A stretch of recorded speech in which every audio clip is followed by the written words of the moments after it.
Great defeaters, new and old, welcome back to another episode of The Breakdown with your hosts, BaseDaKID and Tony, the Pugilist Boy.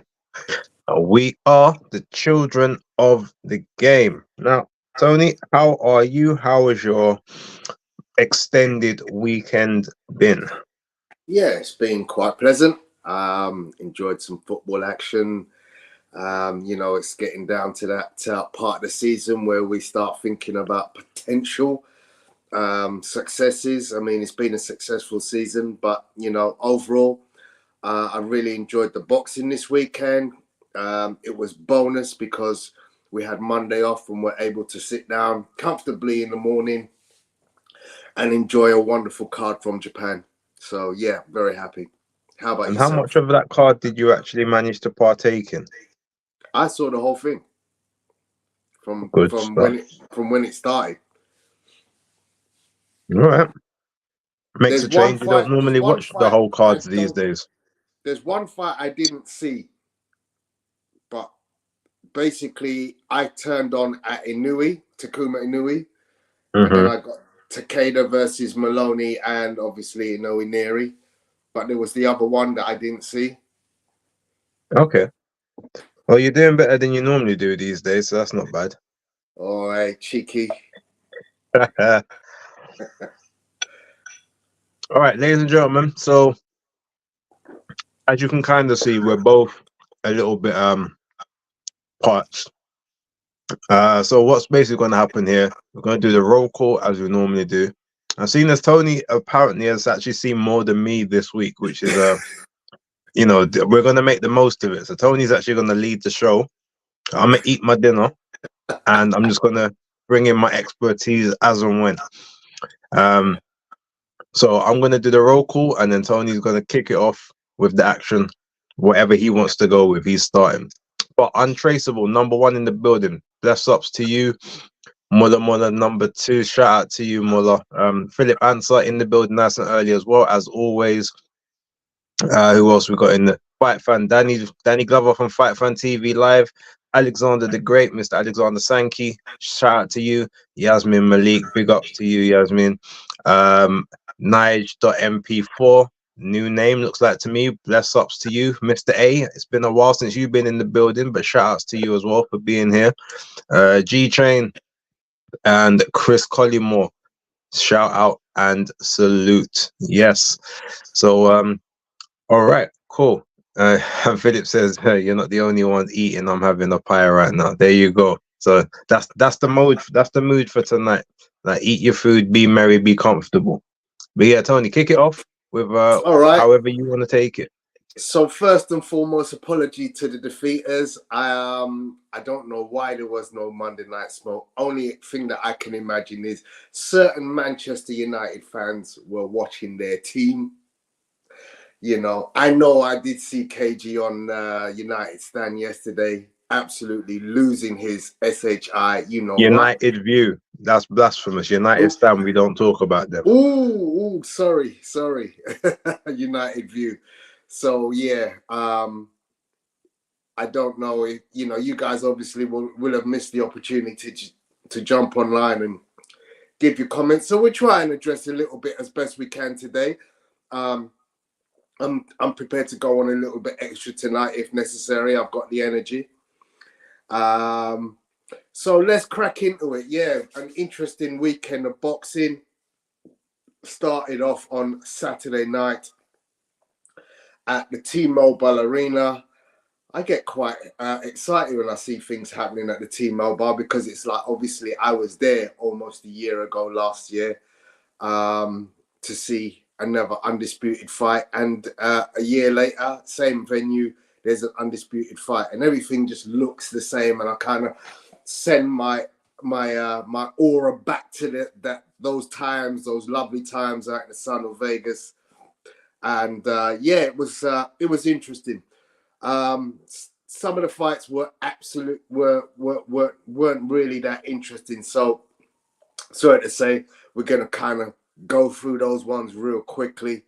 But But yeah, where should we start? I guess we'll start with the big one, and we'll finish off with a big one at the end. So the big fight at the T-Mobile was, of course, Canelo Alvarez versus Jaime Munguia. Mexico versus Mexico. I actually thought there was a more interesting discussion potentially to be had about the war between Canelo Alvarez and Oscar De La Hoya at their pre-fight conference, because that was proper smoke. I mean, in this sort of era of beef where we're seeing Kendrick and J. Cole and Drake going at it hammer and tongs week in and week out, then boxing created its own set of feuds this week for some almighty reason, including a number of protagonists, mainly Gervonta Tank Davis, Ryan Garcia, and Oscar De La Hoya. So the Oscar De La Hoya outburst was totally uncalled for. And in all honesty, I know, Base, we talked about it very briefly, and you said it was a great game plan by Oscar to try and get into the head of Canelo. And I just thought to myself, nah, he's just too cool, calm, and collected. But obviously, he's going to get into his feelings about what Oscar was saying. And if I'm being honest, I think Canelo can count himself lucky that Canelo is that calm guy, because I'm sure certain other less calm characters would have picked something up and dash it out across the table when you consider he's only two seats away from you when you're standing at the podium. Muller says Oscar throwing them shots was hilarious because that's two fighters under him who have popped dirty. Yeah, I mean, that's not his fault. Ultimately, it's not like he's telling his fighters go and take certain chemicals. So I don't really read too much into that. It's just an unfortunate thing. But is there a manager who hasn't had a fighter pop dirty? I don't think there is. So ultimately, all managers, all promoters will fall foul of that at some point in time, because fighters and training mates will occasionally from time to time digest certain things that they shouldn't do. So yeah, let's get into the big action, the big fight on the bill.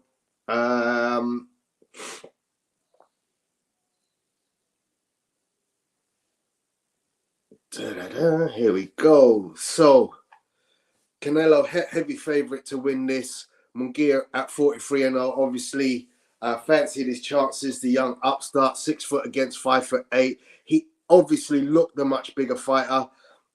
His 43 win streak going against Canelo's 3 win streak. Started off decently. I thought the first round was fairly evens. I do have the CompuBox figures for each round, which I will pull up at the end of this. You'll see them in this footage, which goes on for about 3 minutes. But in the first round, I thought it was a fairly even round. Round 2 and round 3, there's no doubt that Jaime Munguia got into his game plan. He was using the good jab, he was using good footwork and getting around Canelo quite well. He was being aggressive, which I thought was the key. Because what I noticed with Canelo is his footwork has slowed down immensely. He almost has got to that point where, and I know this happens to older fighters, their footwork goes to the point where they don't use the up on my toes, I'm going to be bouncy technique anymore. I'm going to use, lots of sleight of foot to get in and around angles. So rounds 2 and 3, he dominated.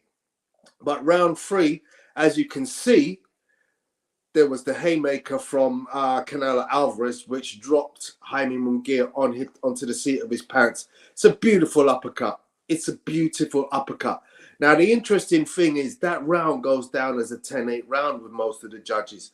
But actually, I thought Jaime Munguia would have won the round had it not been for the uppercut. Yes, Canelo probably wins the rest of the round after that, But the 2 minutes prior to that knockdown happening, I thought Jaime Munguia was doing what he had done in round 2 and 3 and being very effective with his choice of shots and being very aggressive against the more plodding Canelo Alvarez. You know, if you look at his footwork in here, you know, he's not using, you know, anything sort of fancy. He's literally just step in, step out, step in, step out, take 2 steps in, take 2 steps out. He's not, you know, shifting. He's not creating angles. His footwork is fairly basic. What he relies on more is just his ultimate supreme timing of knowing what kind of shots he can deliver. And he's become a master of the feint. You know, he can feint your body shot and throw you a left hook instead. He can feint you a jab and throw you an uppercut instead.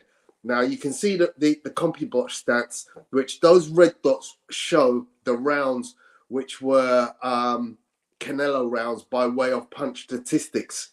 And you'll see there was only really one round which Jaime was actually more productive in by way of power shots and overall punches in the round,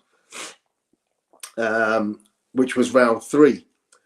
So yeah, round 3 was an interesting one because, yeah, as I said, it would have been a 10-9 to round 4, Tony.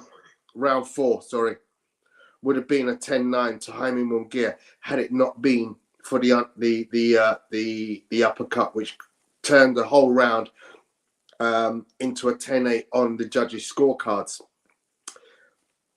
Round 5, Jaime, you know, sort of got his instructions back from Freddie Roach and came back out with a verve. He was very aggressive again in round 5, and he picked up sort of where he left off in round 3, and I gave him round 5. But that was literally it. From that point on, it seemed that Canelo had done enough with his hard shots. I mean, what was going on was that Jaime Munguia was connecting with his shots to Canelo, but Canelo's shots were having more of an impact. And it seemed that by round 6, those hard shots which had hit Jaime Munguia had taken a toll on him overall, and his work rate seemed to drop, and his choice of shots became a little bit less accurate. So in round 6, Canelo was able to stand in front of Jaime and basically just use body movement, you know, slipping shots and countering, you know, getting in front of Munguia, staying right in front of him, catch counterers, which again he's an expert at doing, and you know, just doing enough to win round 6. And then that seemed to be the blueprint for the rest of the fight. Was essentially Munguia would try to instigate some work, but his shots, a lot of them were missing. He still tried to maintain a high standard of volume, but Canelo just knew how to move his body. There was a vicious shot at one point that sort of connected with Canelo, but even that shot, Canelo was twisting his head at the time. And I've noticed that for years, Canelo has done that regularly, you know, just lessen the impact of a blow by twisting his head away. The shot still caught him, but clearly it didn't have the same impact as if he kept his head there and the shot hit him flush. And then literally, as I said, I had round 8 as an even round, and then round 9 as a Jaime Munguia round, but round 10, 11, and 12, I gave that to Canelo Alvarez. By the end of the fight, I thought Canelo was clearly the winner. I gave him 1, 2, 3, 4, 5, 6, 7 rounds. I gave Munguia 1, 2, 3, 4, 5, and a share of a 6th. So My card read 115, 113. I thought it was a good performance from Munguia.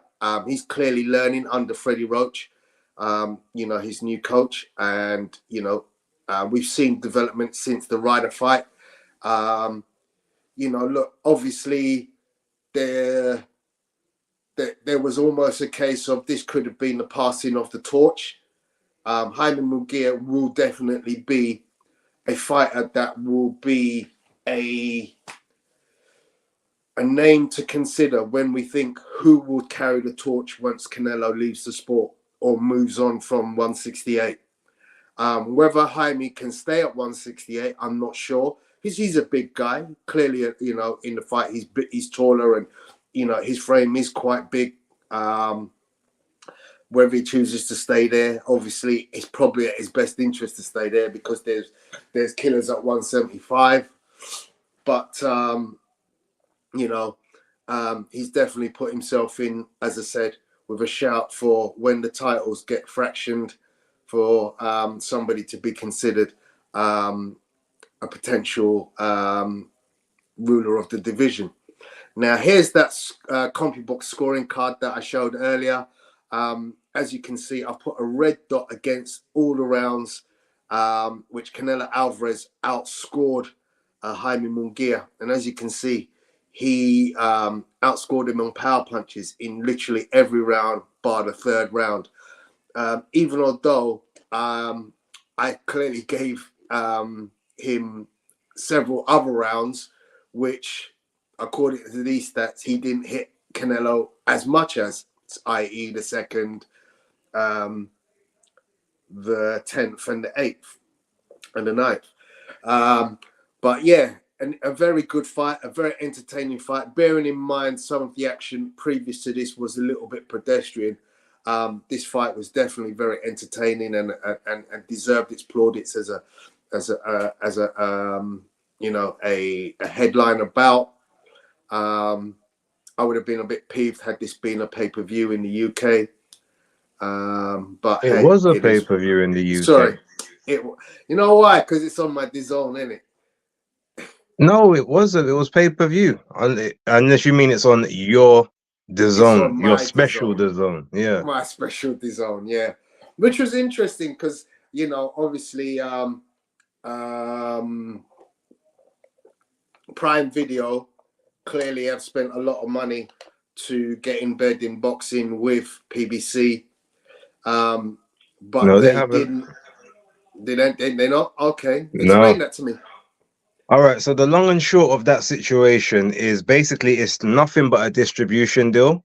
So PBC essentially have to fund the events themselves. Prime are just allowing them to air it through their network. So they're actually not putting any outlay into it whatsoever. That's why there's only been two events thus far this year. Cool. So yeah, that's my thoughts on the fight. As I said, very, very entertained. I thought it was, good value for money. What's your thoughts? Okay, so I mean, my initial thought is that I feel like he was very generous to Jaime Munguia, essentially giving him 6 rounds in the fight. I know one of them's a share, but it's like 7 and 6. So, but I think that it was a good effort from Jaime. It was a fight I expected him to lose. I did expect him to kind of get stopped in there. There was moments where it definitely looks like he could have, but I don't know if that's just a case of maybe Canelo. Certain parts it looked like Canelo it did look like he was trying to carry him a bit. There's especially in that sort of, I think it was the 11th or the 12th round, he caught him with that big right hand and Jaime's whole body folded over, but Canelo just sort of grabbed him and initiated the clinch and kind of held him up and walked him back to the ropes. That was an interesting moment for me. But in terms of the fight, I mean, yeah, the first couple of rounds was actually very they were close and competitive, interesting. I actually gave Jaime Munguia the first 2 rounds, but I know a lot of people gave Canelo the second and then gave Jaime the third. So I actually gave Jaime the first 2, and then I gave Canelo the next two. I was giving him the third. Then I was about to give him the I was about to give Jaime the fourth, as you said, until the knockdown came, but it was still a competitive round before the knockdown, and then it just became kind of like a mini beatdown after it until the bell went. So I didn't. So obviously that was a clear Canelo round there. But from round 4, 5, 6, 7, and 8, to me, all went to Canelo. I had it 6-2 after 8. I had it 6-3 after 9. I gave Jaime the 9th round. Then I gave Canelo the 10th. And then I gave Jaime the 11th. And then I gave Canelo the 12th. So I had it 116, 111. I felt it was fairly easy to score. So I may have to go back and rewatch to see where you got swing rounds and draw rounds from. I didn't quite see that. But that being said, I'm not saying it's not the case. It's just I didn't see it as close as that. There was a lot of that Jaime was throwing. He in the first few rounds, he was actually he had a very good game plan. He was using the jab very well. He was boxing and moving. He was trying to move and create angles, and a lot of that like it was offsetting Canelo. But just a lot of his shots, not much of them was actually coming through. They were hitting gloves, or they were just being sort of slipped past, or they were like catching counters. There was, even though it looked like there was good flurries, there was very few times where like the shots were getting through or was getting through clean. So Canelo's defense again still won out in that moment. And that's exactly how we ended up seeing that 4th round come about, because Jaime got a bit more confident. He sort of just thought, oh, okay, I'm getting on top here. Let me bring a salvo into this. And by doing that several times is what allowed Canelo to open up. And then from there, it just looked like it was steady pressure from there up until the 8th. And it was at that moment where I think that Canelo either thought, all right, you know what? Obviously, I've been a stablemate of this guy's for so long. I respect him. He's actually giving it a go. I don't need to go too far deep into it. And that's the shot there we're looking at. Like, his whole body is basically, he's ready to go at that moment. Bang. The chin's gone. And then Canelo grabs him, holds him up, and then walks him back to the ropes. So yeah, I feel like there's potential you could say that he kind of coasted with him towards the end, and he started bringing the jab in from sort of round 5 onwards. When he started bringing in his jab, Jaime couldn't really deal with it, even though he had the shorter reach. The timing of his jab, Jaime just didn't know how to deal with it. Hence why he was getting caught with quite a lot of clean shots in those exchanges. Hence why I felt like from round 4 up to around 9, it was a pretty dominant Canelo performance. But yeah, he keeps the undisputed. We go again, I guess, in September, unless he decides to move that date back, because I've noticed every time that he has a fight on PBC, he never gets to fight on Mexican Independence Day. Every single time that he's fought a PBC fighter, his fights have been pushed. The fight with Jamel Charlo got pushed to the end of September. The fight with Caleb Plant got pushed to November. Yeah, so I don't know if that's just coincidence or if that's something strategic that they're employing at this point in time. But it's just something to have a look at. So if he does still have this deal with PBC, it'll just be interesting to find out when they look to bring him back out again. But yeah, that's sort of my thoughts on the fight. Fun fight. Jaime came to give it his all.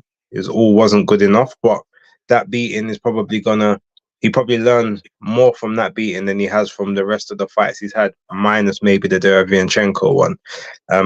But he's been showing the improvements under Freddie Roach, so I'm very happy with what I've been seeing from him, and he's probably the heir apparent to not just the super middleweight division in terms of a cash cow, but even just sort of Mexican and Mexican American boxing as a whole. He definitely looks like he's that next one up. So yeah, that's kind of my thoughts on that. Good performance, good fight, and it's the only fight on that card that I bothered to watching or give or watch in any way to show analysis. So yeah. Okay. So we got lots of commentary from the guys. Seems like yesterday there was a requirement for some conversation. So we'll try and get in. Do you mind, Base, if I get into some of the comments? Go for it. So Canelo looking to fight Berlanga next. That's Eddie's wish. Eddie tweeted something about Canelo Berlanga on his socials, but I don't think Canelo is 100% sold on that one right now.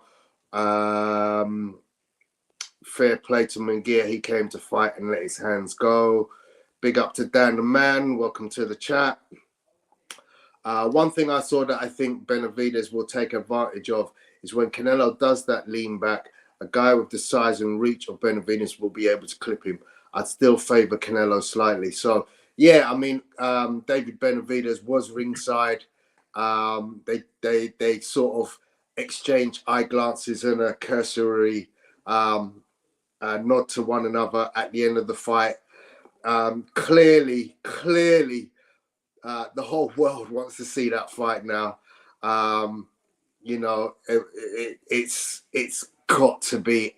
I'm hoping the next fight that gets made. I know Turkey Al Sheikh has put together a load of packages of some really great fights going forward. Obviously, Benavidez has got a difficult job in his next fight at 175, which is against Gvozdyk. So yeah, that potential danger for Canelo, yeah, it's going to be there because of the length of David Benavidez and also the speed at which he throws punches. You know, clearly I looked at Jaime Munguia, and you could see there is a way to beat Canelo. It's definitely something to do with volume and being first. And if you can get your footwork right, which David Benavidez is very good at, then there's a definite way to beat him. Obviously, we saw the masterclass from Dimitri Bivol against Canelo. Glad you guys agree because I think there's weight classes for a reason in it. I'm not sure what that is. Complete. Big up to Bigsy Biggs in the place. Missed the fight, but this went as expected. He knew he would do this to Munguia. Munguia definitely took a page out of Bivol's tactics for their fight. I mean, obviously, Munguia just doesn't have that technical aspect in his game that Bivol has because Bivol can be totally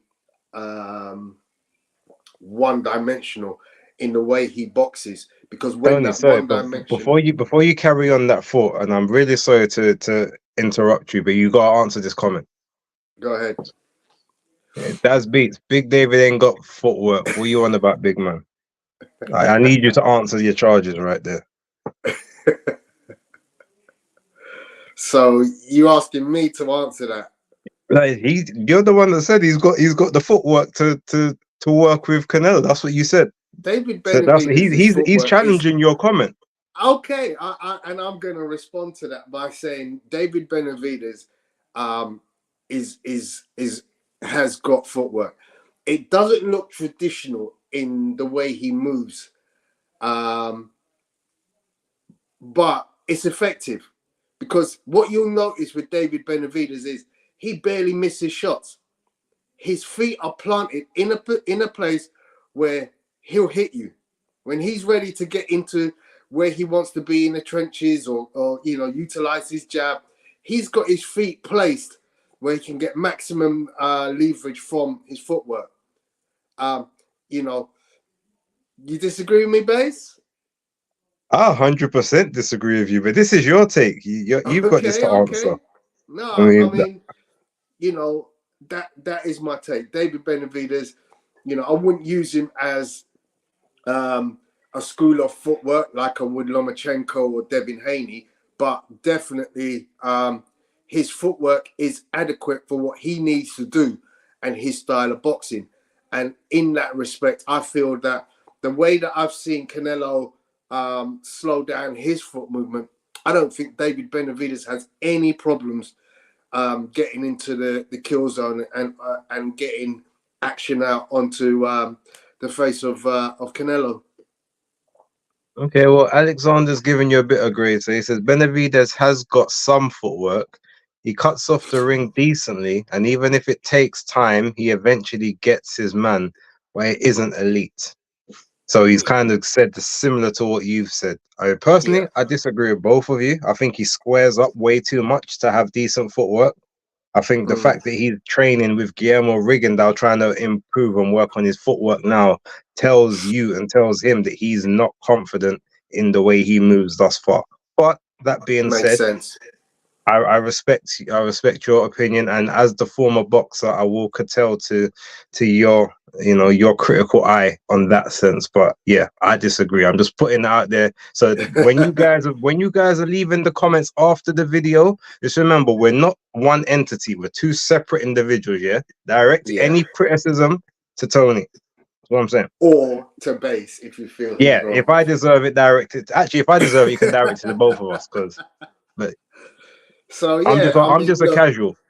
I mean, look, the game is full of different people who've got different styles. I could name you a plethora of fighters who've been world class with mediocre footwork. Literally a plethora. So the need to have outstanding footwork just makes a difference when you get to being absolutely elite. I mean, when we're talking about absolutely elite, you're talking Crawford, Inoue, Lomachenko, Haney, Shakur Stevenson, those guys' footwork immaculate. And even saying that, it's interesting because I will show you later, even the great Inoue squared up in his fight on Monday morning. Quite, unusually. He found himself in a bad place. And that happened a few times in his fight. But But is that because he was fighting a southpaw, where he doesn't obviously always fight southpaws? It should not matter. I'm just asking. It's the honest truth. If I'm teaching you footwork, that footwork needs to be appropriate for both orthodox and southpaw.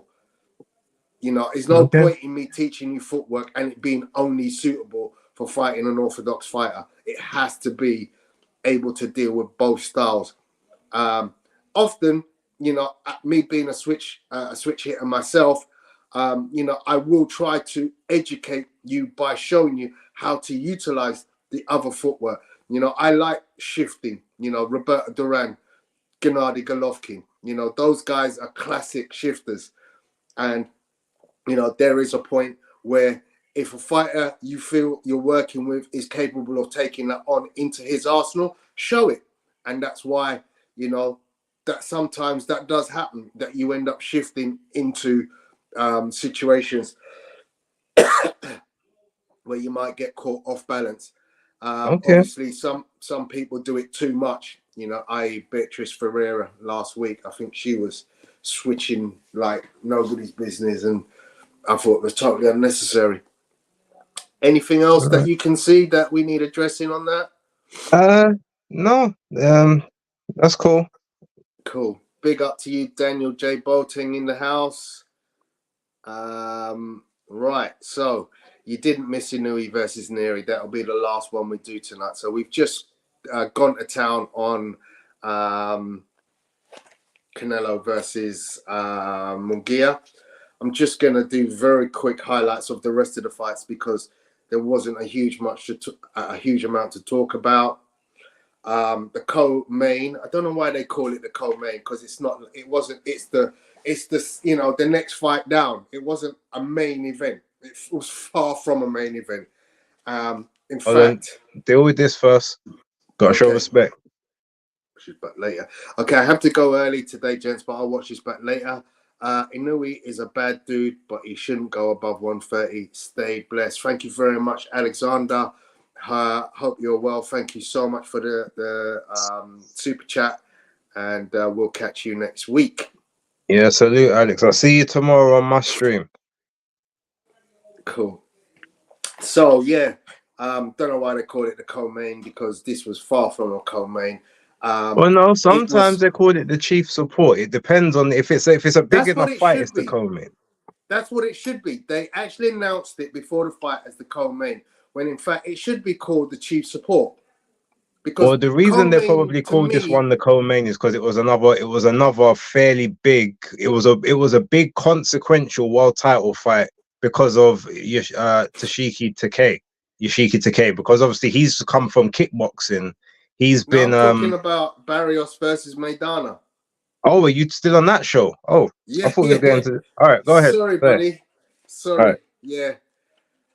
So yeah, this Mario Barrios against Fabian Maidana should not, to me, have been called a co-main, because it wasn't even for the real belt. The real belt title went in a previous fight on the same show. Interestingly, obviously, Mario Barrios has got a bigger following than Imantas Stanonis, so hence that became the chief support fight. So that was for the WBC interim welterweight, which was really weird. You're giving an interim belt on the same show as you're handing out the real belt, even though the belt holder is still holding on to the belt. So it's a bit of a weird one, and quite frankly, is typical of boxing nonsense that you're giving out belts aplenty on a show when technically there's another guy who still is the champion. So Mario Barrios came in 28-2-0 against Fabian Maidana. Obviously, the name rings a bell because, yes, he is the younger brother of Marcus Maidana of Argentina. His record was 22-2-0. And I'll be honest with you, I got to round 7 and I was like, this is boring as hell. So round 1, 2, 3 all went to Mario Barrios. And all I've written here is Mario Barrios has fast hands, but doesn't throw enough. Maidana has good combinations, but doesn't throw them not nearly enough. In comparison to, say, Jaime Munguia against Canelo, at least Jaime was giving it a good old go of trying to force the action, whereas Maidana, nothing like his brother, was absolutely ponderous, just walking around the ring, back to the ropes, waiting for his opportunity where Mario Barrios would stop the action and he'd get a chance to throw his own punches. Barrios was sharpshooting from the get-go. He was in total control of the pace of the fight. When Maidana decided to throw some punches, Barrios would just get out of the way, slow the action, reset, have a little wander, and then start again. But he effectively fought the entire time from center ring and had Maidana on the ropes, just teeing off when he wanted to. He didn't really go for it at any given point. In fact, he did get a knockdown, so you will see that in this little bit of action that I have. But yeah, it was, to all intents, a quite pedestrian fight that didn't, excite the crowd in any way. You'll see the knockdown coming up shortly. I can't even remember what round it came in.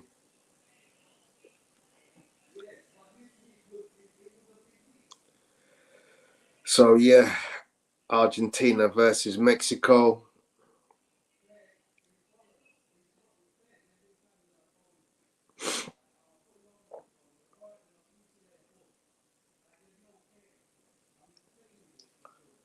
Barrios now goes top of the list to fight for the real belt against Stanonis, who won the regular belt earlier in the night.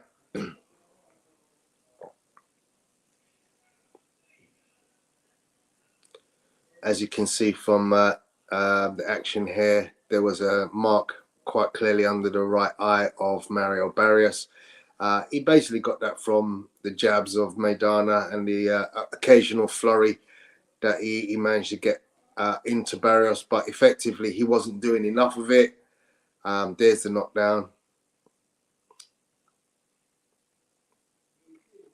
But he got up to see the final round. But yeah, it was a convincing unanimous decision for Mario Barrios to end that fight.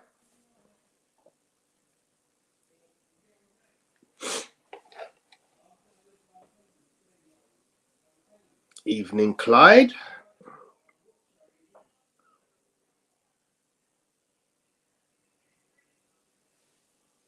And there are your scorecards. Unanimous 116, 111 all round.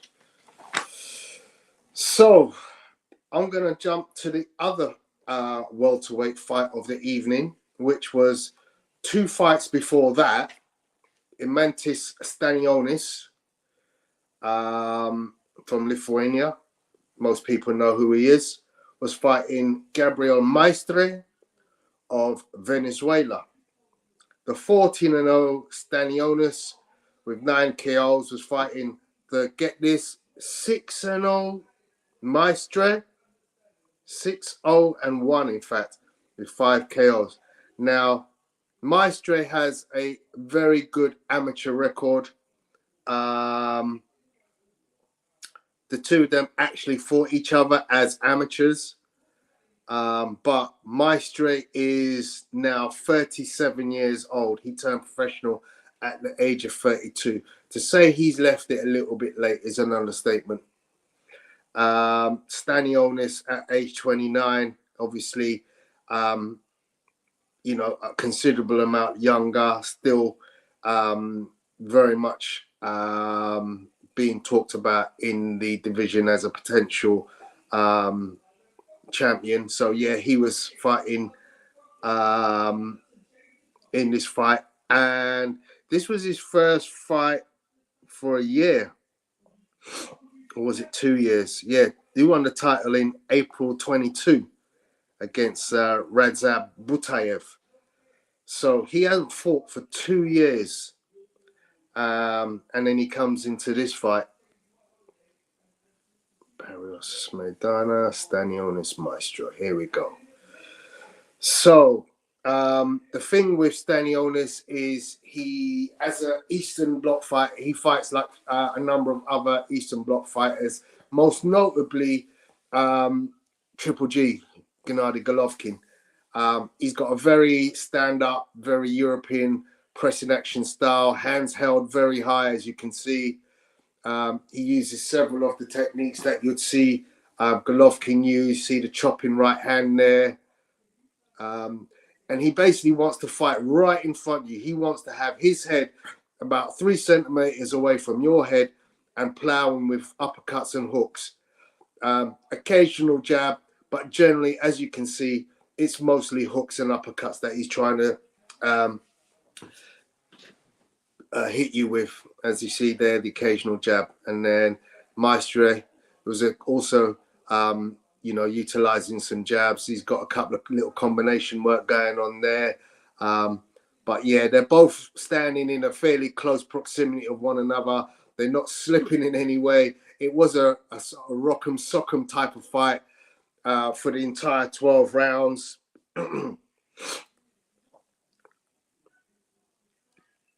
That was the sort of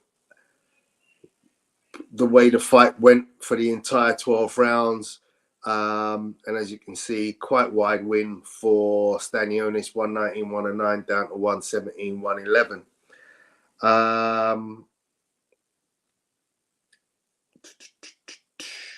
Maestre tired by the end of the fight. I think the fact that Imantis Stanonis clearly has had more expertise at fighting the distance, at fighting as a professional, told towards the end of the fight. He's just a little bit more polished than Maestre. You know, Maestre put in a brave and, you know, workman-like effort. You know, he was working in every round. His work rate wasn't terrible, but Stanonis was clearly a class above. and was able to dominate the fight from top to bottom. So that was that fight. I'm not really going to say too much more about that because, as I said, some of these fights weren't really the most interesting. Fight fan Danny says, glad Stanonis is back, being messed over for a year, trying to do the Virgil Ortiz fight. Yeah, there was talk about that again. Obviously now Virgil's gone up, so not really sure why Virgil's name was mentioned in the discussion around Stanonis when the fight was taking place. But yeah, he's now the full WBA welterweight champion as a result of that win. And the other fight on that build that was televised was Brandon Figueroa fighting Jesse Magdaleno for the WBC interim featherweight title. Another interim title belt being contested. So the 24 1-on-1 Figueroa was fighting the 29 2-0 Magdaleno. Two southpaws.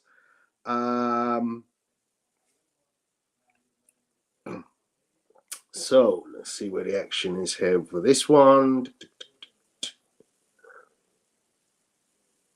There we go. A little bit of action for you to see from that fight. Head clashing in round one. Figueroa is so much taller, as you can see. He's so much taller than Magdaleno. Yet for some crazy reason, he uses none of these length advantages to his advantage. He wants to stay where you can see him fighting right now, in a phone booth with Jesse Magdaleno. It made no sense. Why would you jeopardize yourself fighting an infight against a guy whose whole ethos is infighting? As you can see there, Magdaleno throwing the hands, getting his fast combos off whenever he could. But Figueroa is fighting down. He's ducking his head in front of his front foot. He's not utilizing his jab. You look there, the action was started by Magdaleno, and essentially this was a very messy fight. It went, was it 9 rounds? Yeah, it went to the 9th round when eventually that shot that you just seen, body shot, put pay to Jesse Magdaleno. He didn't get up from that body shot, and that was the end of the fight. And now the winner and the WBC interim champion is Brandon Figueroa. As I said, he just didn't seem to use his natural attributes of being a tall, long fighter to his advantage, and instead seemed to want to get into a war on the inside with the shorter, faster-handed Jesse Magdaleno. Magdaleno was getting off his flurries because Figueroa would allow him to. He literally stood in front of him and said, "Go ahead, throw your hands." He was obviously looking for that big shot, big body shot. And it actually meant that he ended up getting, as I said, a head clash in the first round. I think it was the 3rd round he got warned with a strong warning for a low blow. He had hit Magdaleno several times, either on the waistband or below. And got particularly dodgy around 4. But yeah, his style just didn't seem to at all appear pleasant or utilize anything useful until that body shot landed and put pay to Magdaleno in the 9th. Up until that point, I had Magdaleno winning 1 and 2, Brandon Figueroa winning 3, 4, and 5. And as I said, at that point, I was like, oh, this fight is just not doing it for me. So I stopped scoring, but obviously it was stopped in the 9th. Figueroa has clearly had an issue with activity. You know, his last fight was last year against Magseo. He only had one fight last year, one fight the year before, and the year before he lost to Steph Fulton. But he still has that impressive KO over Lewis Nery. Magdaleno's last fight was last year in a loss to Ray Ford, and he also seems to be a very rare fighter, even though he's got 29 fights compared to Figueroa's 24. So yeah, where do you think Brandon Figueroa goes now? There are some killers if he really wants to go and try to unify in that division. What did you think? You can't. I told you, I ain't watched none of that. You spent a lot of time chatting about fights that I thought were meaningless. But go ahead. Don't get me wrong, I like some of those fighters, but those fights in general were meaningless to me. So I spent no time on them in basis picks. I told you the fights that I watched in order to do our breakdown today. I didn't realize you was gonna go through that entire card. I can't lie, but it's your show. There you go. So I got trumped on previous weeks, but I got you today. So yeah, that's the end of that card. Big up to Star Fox in the house. Monday Night Smoke didn't take place last night. Certain man was watching their team, Manchester United, getting smoked by Crystal Palace. So let's move on to events on Monday morning. As I said, it was lovely to be able to have a nice lie-in. Obviously, the boxing action started around 10-ish. So, you know, nice lie-in, nice cooked breakfast for the morning, and then get on to watching the action from Tokyo. I joined Fight Fan Danny on his watch-along on YouTube, which was very entertaining. Thank you, Danny, for allowing us onto that one. I'm going to pass the baton over to you, sir. Well, you can't just yet. You can when it goes, unless you want to talk about the co-main, because I only saw 6 rounds of the Takuma Inoue fight. I saw it from the 6th round onwards. So you might want to start that. What can I say about the Takuma Inoue fight? Sho Ishida, that was a good little fight.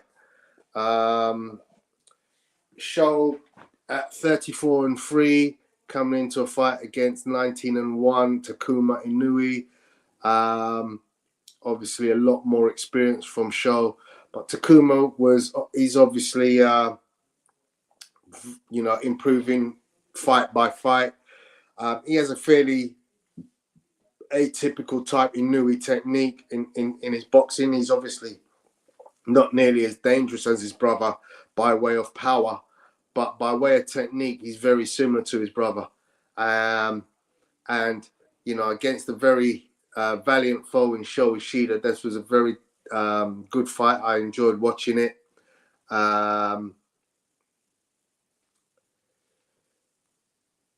What can I say? You know, Inoue's work rate was pretty good. Thought he was able to control most of the rounds. Ishida was constantly causing havoc or causing problems for Inoue, but Inoue would retort back with his own salvages, and eventually, as I said, he got the victory.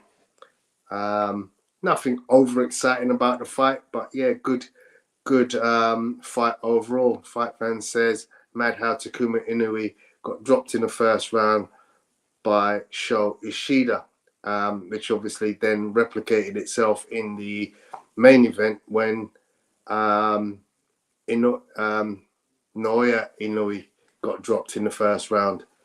But yeah, obviously Takuma came back from that knockdown with great aplomb and was able to see out the rest of the fight in good fashion against a strong Sho Ishida. All right, let me take over from here. You've Go done ahead. you've done a hard shift. I can see you're struggling. All right, so I see this fight from about the fifth round on. So I had missed the fact that he had been knocked down in round one or anything even remotely close to that. From what I saw Sho Ishida coming forward.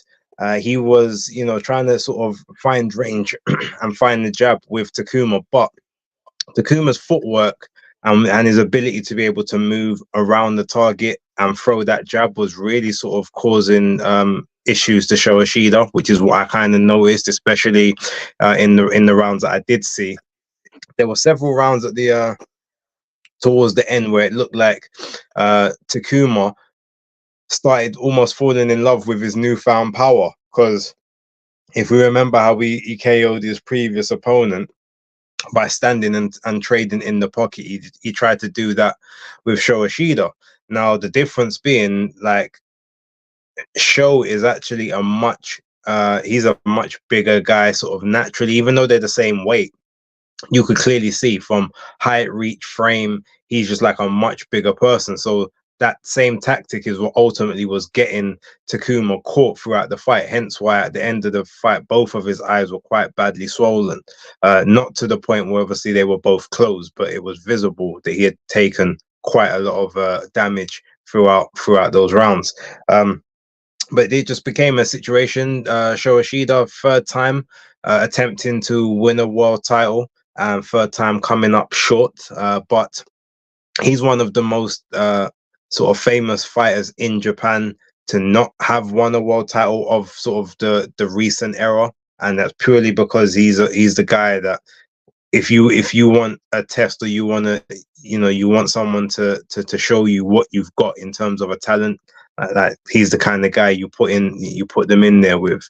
So Takuma definitely had his work out in this fight, and he won this fight purely on boxing technique and abilities, as opposed to sheer grit and determination. But it was a good the rounds I saw, they was good, they was competitive.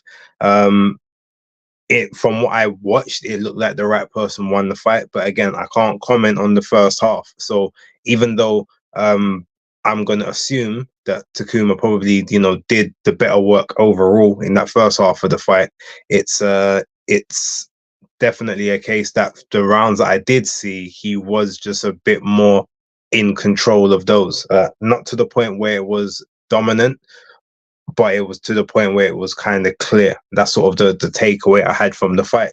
And yeah, it's and then when we sort of go into the next one, which we'll talk about shortly, it shows that in that bantamweight division, there's now going to be some very interesting conversations and decisions to be made. But yeah, that was my opinions on the fight. I think it was just ultimately the better drilled person, who is obviously Takuma. It was the reason he was able to sort of see out that fight, especially after, I guess, the early crisis of the knockdown. Cool. So that was for the WBA. That was Takuma defending his WBA World Bantamweight title. I did see a list of the bantamweight champions. In fact, all four belts are held by Japanese now, because with Takei beating Moloney in the next fight, which we're going to talk about, that effectively means that the four belts are held by four Japanese. So bantamweight is definitely a hotbed for Japan right now. Do you, just aside, do you think any of the four Japanese will fight each other for unification? Yes, I think the one that is the easiest to make in terms of a unification, or the one that I think they will try and make in terms of storyline, is Junto Nakatani versus Takuma Inoue. I think they'll try and put that one, because Junto is chasing Naoya, and what better way to get him into the ring than to beat up his brother and then make him have to fight you afterwards. So I do see that one happening as a unification. But because a lot of them are promoted and managed by the same people, whether it's Mr. Honda or Mr. Ohashi, it may be a bit touch and go in terms of if they do make all of those fights. I don't think you ever get an undisputed out of those four. I don't think they'll let that happen personally, but I can see at least one unification. And of all of them, I see Junto trying to go after Takuma. That's what I would envision. Cool. Danny Fight Fan says he gave Ishida the first and the 12th round and gave Takuma every round in between. Okay. Cool. Right. All right. So let's talk about Jason Moloney and Yoshiki Jason Takei. Moloney versus Yoshiki Takei. No footage again, just the images or the image, singular, of the two fighters. Now, Yoshiki Takei is best known for being a kickboxer and obviously has now turned to boxing full time. 8-0 record with 8 KOs up against the well-travelled Jason Moloney, 27-2 with 19 KOs. So my thoughts were, this to me looked like a potential mismatch because I expected that Jason Moloney would just have too much know-how against the young Yoshiki Takei. I'm not even sure how old he is, but he looks about 12 years old. 27. He's really 27. He's got to be one of the youngest looking 27-year-olds I have ever seen.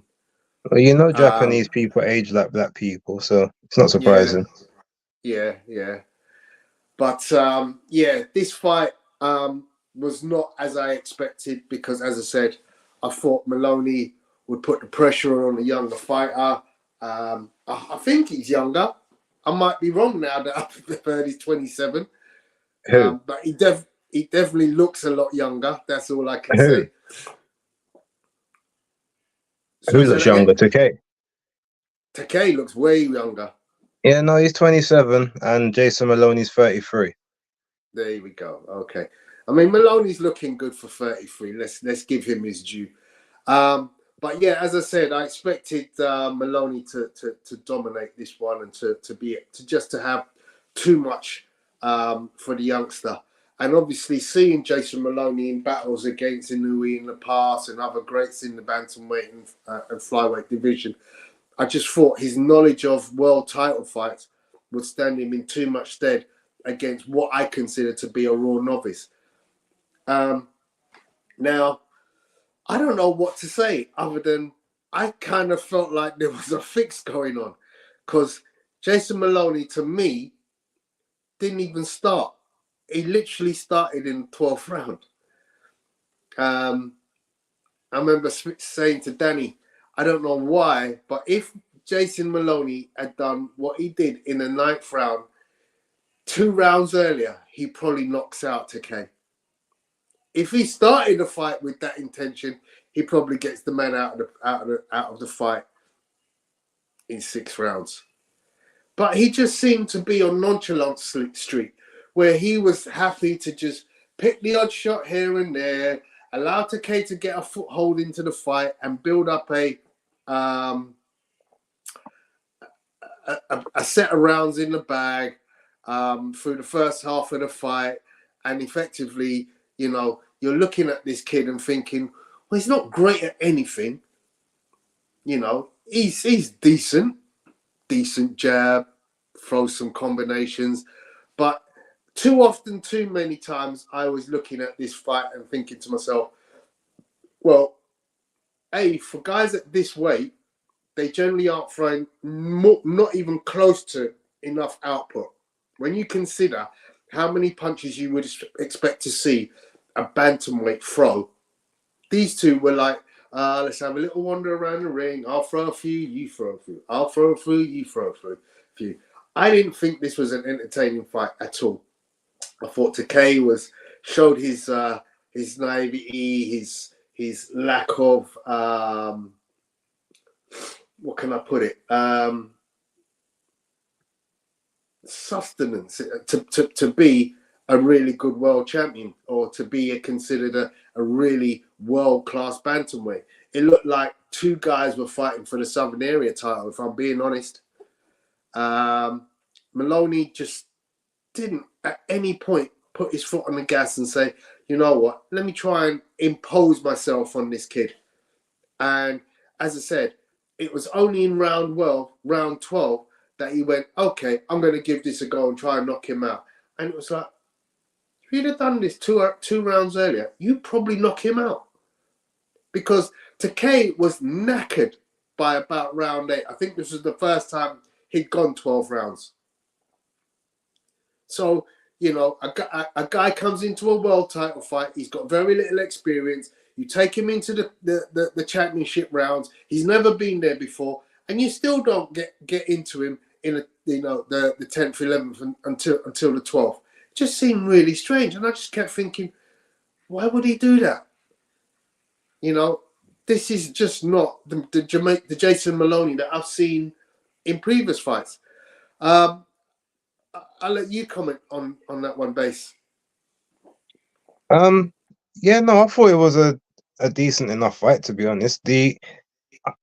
To answer your question as to why Moloney didn't go for the kill earlier, I think his game plan ultimately was that he knew that Takei has got power, and he knows that he's been vulnerable to shots before. So it was about sort of tucking up early, keeping the pressure on, making him have to work, and then sort of trying to take the fight from him sort of down the stretch. Yeah, Tony, you're gonna need to mute your mic if you're there, like sniffing up the place. Sorry, bro. Every week, it's always something with you. It's just hilarious. But yeah, what was I saying? Yeah, so I think that the strategy was to try and be competitive in the early part, but just to make him basically work, make him have to move, make him have to throw shots, and then when he's tired, try and take it to him in the end. I think he just miscalculated when the actual gas tank ran out, because if he had have started applying the pressure from like round 5 instead of round 7, round 8, I'm not sure if Takei would have been able to hang on, because he pretty much did everything to try and hand the victory to Jason Moloney, and he just wasn't able to take it. I mean, he was towards the end of the fight, when he was starting getting ragged and tired, he was bobbing and weaving into shots. He was pulling back with his hands down. He was bobbing and weaving with his hands down. He was on the ropes with his hands down. Like, it's like he was almost he was begging to get himself knocked out. He's like, I'm not ready for this title just yet. But Moloney doesn't really have the punch power to affect Takei, who's obviously, you know, from that kickboxing background, so you know that he's gonna, you know, have a fair amount of punch and shot resistance naturally inbuilt in him. And I just think, yeah, as I said, Moloney just started the fight a bit too late. I don't think he was comfortable with the southpaw. And I think this was only the second southpaw he's faced, but it was like the second southpaw in his last 2 fights.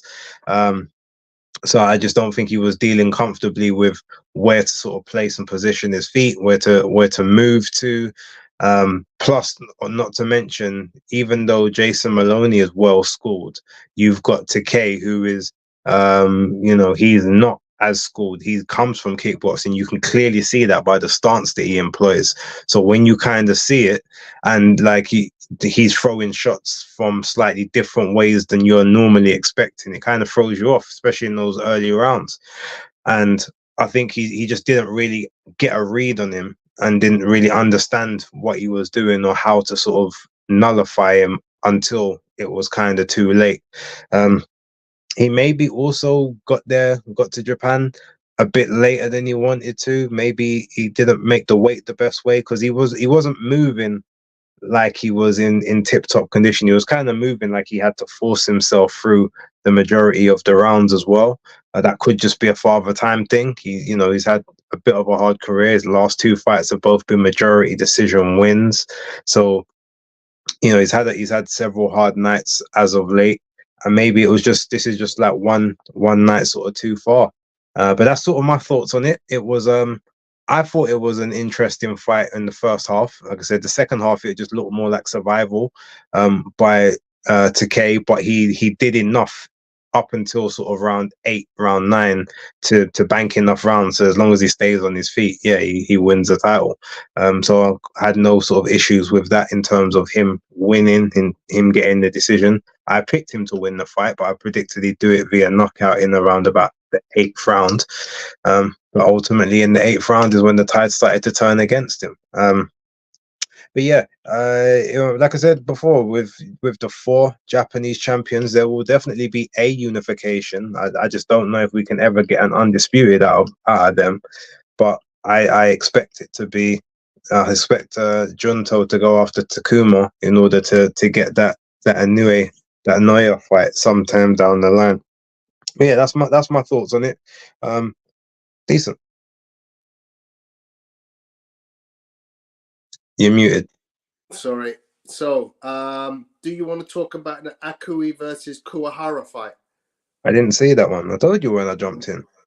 No problem. That's fine. That was another fight on the show, which was a world title fight.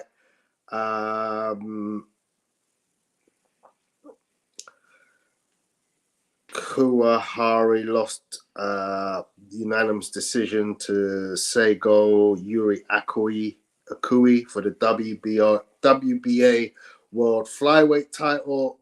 Unanimous decision. As I said, I didn't see it, so but obviously it's another world championship fight that was on that show. Well done to the hosts for the show, taking that fight to the Tokyo Dome, 55,000. That arena was full from the get-go. From literally the minute the televised portion started, it was full. Obviously, the Japanese crowds are different to the raucousness of the UK crowds or even the American crowds, which aren't as raucous, but kind of a little bit more. But yeah, it was impressive to see the arena full. And, they were obviously, championing their Japanese fighters in a big way. So that leads us on to the final fight of the night that we'll be reviewing, which is Naoya Inoue versus Luis Nery. Undisputed belt up for grabs. Bit of history, just in case you didn't know it. Luis Nery is the enemy of Japan. He was banned from even entering Japan because he beat a former champion when he was on steroids or some kind of performance enhancing product, which I'm sure Base you'll be able to tell the people then more about. He then knocked out another of his Japanese foes and was essentially cast out of the country and told never to come back. But it seemed like the Japanese said, you know what, we've got one now that can do him, when they realized that Naoya Inoue could face him. So they uplifted his sanction. They allowed him to come to the country for the purposes of this fight. And yeah, there was a lot of hype around it when he came through. They seemed to have a little bit of needle at the weigh-in, a little bit more than usual we get with Inoue fights, because generally Inoue's quite classy in his approach to fights. He's quite laid back, but there seemed like there was an edge in this one, and I'm pretty certain it was because he's carrying the weight of the nation into this fight. And Nery, his words were quite detrimental towards Inoue in the build-up. So here we go.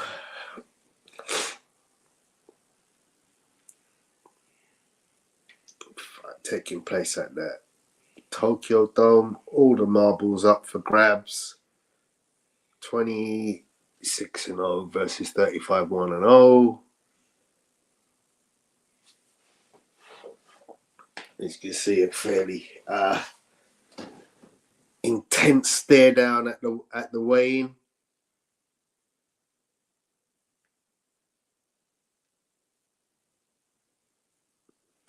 And then the action took place in the first round. And lo and behold, what we didn't expect to see was this little check hook from Nery, which felled Naoya Inoue for the first time in his career.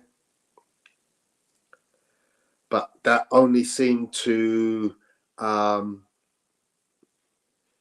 make the champ get more focused. As you can see, it wasn't a concussive punch. He was up and clear of head, straight away from the punch when he fell.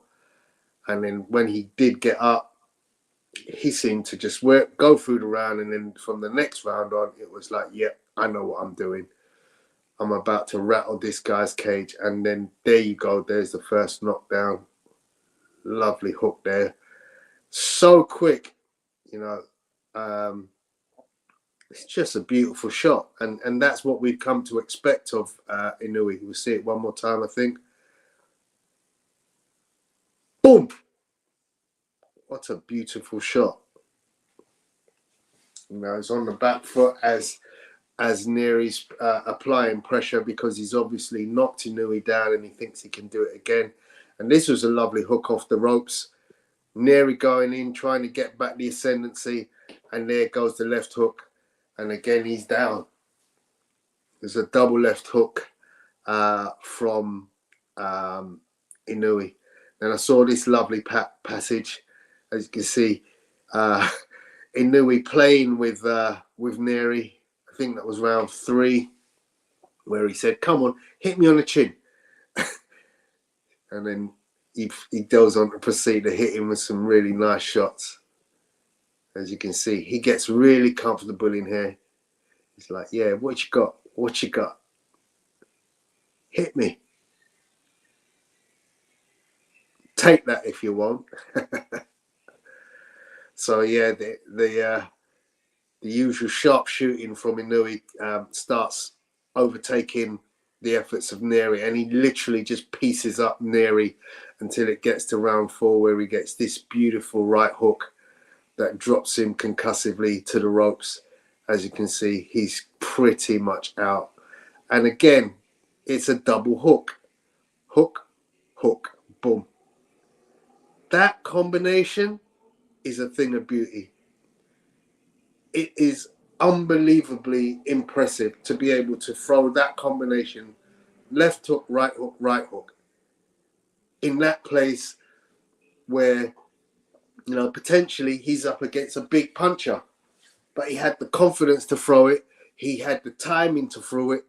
And yeah, you know, obviously, you know, he throws it with such volume of speed that, you know, he takes out his opponent. And it's just, you know, the monster continues, that the road to destiny continues. It's another big feather in the cap of Naoya Inoue. I thought it was a wonderful performance. Nothing less than what we've expected of him from now. What's your thoughts? Yeah, I mean, the first round, I thought that he was, I don't know if he was fighting tentatively or if he was nervous, but he wasn't fighting the way you would expect him to. Like, from the first couple seconds of the round, he threw one jab, and then the next thing he did was just try and throw a haymaker. And that's not the game plan that Inoue is about. I've never seen Inoue do that before. And he was literally, it's almost like he was trying to make some definitive statement of, I'm going to get you out of here, like, ASAP. For whether that's because I don't like you, whether that's because of vengeance, whatever. But in order of doing that, played into Nery's hands, because out of the two of them, he's the one that is less of the skilled boxer. He's the one that's less is able to set a trap. He's the one that's gonna essentially dig into a firefight with you, and whoever comes out on top comes out on top. That's sort of his game plan, is to get in close, sit on the chest, look for a couple of openings on the inside when you open yourself up. So yeah, Inoue boxing how we box just didn't really make much sense initially. And then, as we saw, when he was on the inside, I knew it. Nery managed to get himself inside range, got himself in position. You had then at that moment, you obviously saw Inoue. He tried to land a shot and ended up missing. And due to missing that shot, then obviously got caught with a check counter left hook, which spun him around and floored him. Now he wasn't hurt at that moment, but it was quite evident that even though he was clear eyed and he wasn't like, you know, wobbly or stunned, for the rest of the round he kind of felt more like he was in survival mode, almost trying to move away. He tried to fire back at one moment to try and show Nery like, oh, like, you know, I'm still dangerous. But again, by doing that, he got himself potentially into problems again. And I think in that moment is when he then realized, okay, I've got to get back to doing what I do normally here. And then that's why in the second round started a bit more like, you know, Nery's on that front foot. He's trying to get at Inoue, and then Inoue made the necessary adjustments. He started actually using the jab a bit more. And he started changing the trajectory of where the jab was coming from. And that's when he managed to sort of get Luis Nery to the point where he then was able to floor him in that second round. And then from that moment on, Inoue realized, he's like, okay, I've got the measure. I know exactly where to get you. He was then starting to hit to the body as well, and you saw Nery just doing things like that, just trying to swing big wild shots from range, hoping that just one lands. And by that time, Inoue just worked it out. And yeah, he started showboating. He started taunting. He started taunting Nery, and it just became at that point it just became a matter of when is it going to end, not can he do it like people would believe before. Then yeah, round 5. Another solid knockdown. As I think you see coming up there, yeah, round 5, another left hook, and then he was trying to defend the left hook in the 6th round, and then ultimately gets caught by the straight right in the 6th. What was the straight right turn slight hook at the end of it with absolutely no tension on it, no torque. He barely didn't even, like, he put any body weight behind it. It literally just left from his shoulder to the chin, and that was just the end of Nery. Just like essentially just punched the life out of him. And it was a brilliant display. It was a humanizing display, which obviously shows that he is human, which may also now make more people more likely to want to try and fight him. I mean, look, they want to fight for undisputed anyway, but the fact that they've seen where there is a chink, he can be hurt. A bit similar to after the first Nonito Donaire fight, people were more inclined to try and fight him because they saw, oh, well, he had a really hard fight with him, so he can be hurt. And yeah, this one is just another situation like that, where he's now got that as a potential, sort of a potential. But then you just know, I feel like MJ Akhmadaliev will probably be looking at that saying, I can find the weaknesses in him. I think Sam Goodman will, you know, being Australian, will think that he can, just because he's got good boxing skills, but I don't think he's got enough power to basically keep Inoue away for 12 rounds. And he can't outbox Inoue, so I don't know how he particularly thinks he can win that fight, except for maybe just getting the payday and putting up a really good account of himself. But yeah, I think MJ Akhmadaliev is the fight to make, and I think once that fight's done, he's pretty much got nothing else to do or to contribute to 122, because he would have ran through basically everyone in the top 5, or anyone who's worth fighting within the top 5 fighters. Defended undisputed 3 times at that point. If he can do it all, he may have to move up to 126. But then I do think that when 126 comes around, that will probably be where, even though he will still fight and be competitive and be world class, that's where he will, I think, eventually come unstuck. Just the same as it was with Nonito Donaire when he decided to take fights in that weight class, because he naturally, I just don't think is gonna, the power will travel, but he's gonna have every other disadvantage that he's just about hanging on to some balance of you know, fairness and balance gauges in terms of the heights and the reach of people. As soon as he goes up to 126, like, it's going to be visible how much bigger these guys are, how much longer their reach might be, how much stronger they might be, and maybe how much harder they hit. And, you know, does the power go up? I mean, it's going to go up there, but does it translate the exact same way? These are all things that I feel like, yeah, if he goes to 126, like I said, I think he could still win titles. I don't think he could, like, he can't dominate there, but that's as far as he can go, I feel, just from his body and range. Like, anything past that is literally, he'll like just be putting up, be like Roberto Duran towards the end of his career, putting up spirited performances, but just kind of getting just outsized and outdogged by bigger people. But yeah, for right now, Inoue, you know, generational talent. For me at the minute, clear number one in terms of pound for pound. And as much as I've always said, I think Terence Crawford is a much better fighter, but Inoue is just doing more special things on a more regular basis at the moment. So because of that, he has to take that number one spot. And he's looking to create more history moving forward. So yeah, shout outs to him. Shout out to the big payday he got, you know, in terms of bantamweights. I don't think there's been a bantamweight that's made the amount of money he made in that fight, in a fight previously. I could be totally wrong by that, but yeah, it's he's doing special things, and he's creating paydays for them, for the lower weight guys. Long may it continue. Cool. So big up to Philip Answer with that comment about Inoue becoming the first Japanese boxer to earn 1 billion. Big up to Space Dragon X783. He actually went to the fight. He says, I traveled to Tokyo to see the fight. I can confirm it was packed and the crowd's energy was infectious, especially during the main event.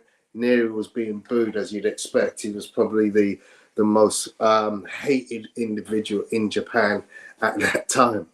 So yeah, I'm very impressed with that. In fact, I'm quite jealous because you got to see two things. You went to Japan, which I haven't got to. I would love to go there, and you also got to see boxing there. So well done to you, sir. Philip Answer says it's not a big deal that Inoue got dropped because other great fighters got dropped, like Ali, Lennon, etc., etc. Yeah, a plethora of them. Yeah, that's it. That's all the comments I can see relating to that fight. That brings us, ladies and gentlemen, to the end of the fights that we've been happy to review for you this weekend. Guess it's time for us to give our socials, right, Base? Yep. So, guys, you can catch me on Instagram as the Pugilistic Boy on Instagram. That's where most of my content goes up. I'm active a little bit on Twitter as Pugilistboy, and of course, I do have my own YouTube channel, which is also Pugilistboy. As for me, as you guys can see there, BaseDaKID, the hardcore casual stream tomorrow, 8 o'clock. It will be back regular time. There's no dog sitting this week, so yes, that will be taking place. You can find me on Twitter X as always, B_A_S_E, or type in BaseDaKID, and I do think I'm the first person that shows up. So shout out to me and my algorithm. And then you can also find me on Instagram and Threads, BaseDaKID. I've created a new Instagram account for boxing, but I need to find a way to link it to my personal account, which is, I'm having a bit of a mare at the moment. As soon as I do that, I will give everyone that social. And yeah, I guess a TikTok and all those other things are due to follow within the next week or so. But yeah, that's me. Shout out to everyone who joined. Obviously, thank you to Alex for dropping the $9.99 super chat earlier on. Big ups to everyone that's been in attendance, everyone that's left their comments. Jam Down 187, salute to you, and Philip Answer for always being in the building as well. Yasmin, Malik, G Chain, Clyde, and the rest. Star Fox, Daniel J Boateng, You guys know who you are. But yeah, with that being said, we're gonna head out. So you got anything else you want to say, Tony, before we bounce? No, have a good weekend, guys. A lot of action again this weekend coming up. Yeah, look forward to seeing you next week. Peace.